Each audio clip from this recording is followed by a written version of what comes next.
Sorry it took me so long to do more voiceover videos, but I took a week break, and when I got back, I got a cold. And now I'm back, and I'm ready to review She-Hulk Episode 8. This episode is huge. In fact, it is the return of Daredevil in his yellow suit. Although, you probably already know that, because that's all everyone can talk about. And something that I was really worried about is the fact that he was going to be in his yellow suit. But honestly, he just feels the way he did on his own show. Yes, more lightened up, but in the comics, Daredevil can have both deep and dark stories while also having some pretty fun ones.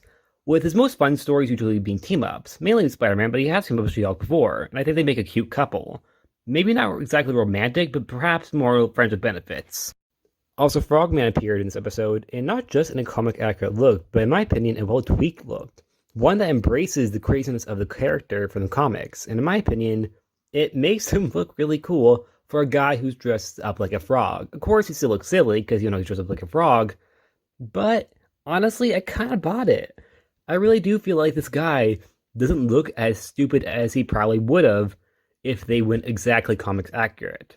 And I think this is a great example of changes from the comics done well and subtle, because it is comic accurate, but it's also not at the same time, because they've more or less slicked it up, made it a lot less bulky, and made him look a lot less, really nightmare fuel and creepy. Because in the comics, he is sometimes really, really scary looking. Like, I know, he's meant to be silly, but I find him really scary sometimes when he's all slimy looking. I just think it's gross and scary, but, not scary in a weird, ooh, scary, but more in a, ugh, gross. And for She-Hulk herself, I saw a lot of slut-shaming Jen on the internet. And I mean a lot of people slut-shaming this character. Because she gets around a lot. But I don't think that's a negative thing. Iron Man got around a lot, so why is it different if she does?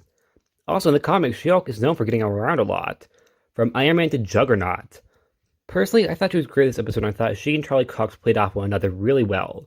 And I really hope, like I said, they continue to have this weird, not necessarily, relationship, but, platonic friends who might sometimes have benefits. Although Disney might not want to go that route, because Disney is a much more family-friendly thing than DC is when it comes down to characters like Poison Ivy and Harley Quinn. Although they're actually in a relationship now, so that's a bit different. But I think that Disney might back out of this idea that Daredevil and She-Hulk could be friends with benefits. But personally, I think that's actually a really good idea, because you have your cake and eat it too, with having them have a much more complicated relationship than just them having a relationship or them just being friends. But that's the end of the video. Like always, please like, subscribe, and I'll see you guys next time. Bye.